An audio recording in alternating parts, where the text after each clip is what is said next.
অনেকদিন আগেই পোস্ট করেছিলাম চিকেন কষা without tomato sauce and tomato. তো পোস্ট করবো করবো করে পোস্ট করা হয়নি, আমার টাইম হয়ে ওঠেনি রেডি করার ভিডিওটা। তো চলো আজকে ফটাফট তোমাদের বলে দিই রেসিপিটা। তো ফার্স্টেই দেখতে পাচ্ছ যেমনটা আমি আগে থেকেই রেডি করে নিয়েছি পেঁয়াজ, আদা, রসুন আর এগুলোকে কুচিয়েও আমার রেডি করে নেওয়া হয়ে গেছে এবং সঙ্গে কতগুলো কাঁচা লঙ্কাও নেওয়া হয়ে গেছে। সাথে সাথে আমি কতগুলো আলু কেটে কুটে রেডি করে নিয়েছি। এবার আমি এগুলোকে গরম তেলে দিয়ে ভালো করে ভেজে নেবো। দেখতেই পাচ্ছ আলুগুলো লাল লাল করে ভাজা হয়ে গেছে। তো আলুগুলো আমি এবার তুলে একটা জায়গায় রেখে দেবো এবং সেই তেলের মধ্যে আমি একটু বড় সাইজের পেঁয়াজ কুচি করেছিলাম সেগুলো আগে দিয়ে দেবো। সেগুলো ভালো করে লাল লাল করে ভাজা হয়ে গেলে তার মধ্যে আমি দিয়ে দেবো একদম মিহি মিহি করে কাটা পেঁয়াজ কুচিগুলো। সেগুলো দিয়ে ভালো করে তেলে ভেজে নেবো এবং ভেজে নিয়ে তার মধ্যে দিয়ে দেবো সামান্য নুন এবং এরপর আমি এর মধ্যে দিয়ে দেবো সামান্য আদা বাটা আর সামান্য রসুন বাটা এবং সেগুলোকে দিয়ে ভালো করে নেড়ে চেড়ে নেবো।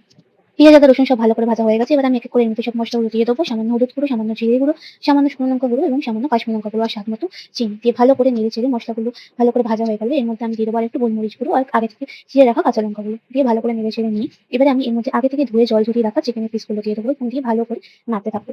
নাড়াচাড়া করে চিকেনগুলো ভালো করে রান্না হয়ে গেলে চিকেন থেকে জলটা বেরিয়ে এলে এর মধ্যে আগে থেকে যে আলুগুলো ভেজে তুলে রেখেছিলাম সেগুলো দিয়ে দেবো। দিয়ে ভালো করে নেড়ে চেড়ে নিয়ে ঢাকা দিয়ে কিছুক্ষণ দমে ফুটতে দেবো। তারপরে আবার একটু জল মিশিয়ে দেবো, জল মিশিয়ে আবারও ঢাকা দিয়ে 10-15 মিনিট হতে দেবো।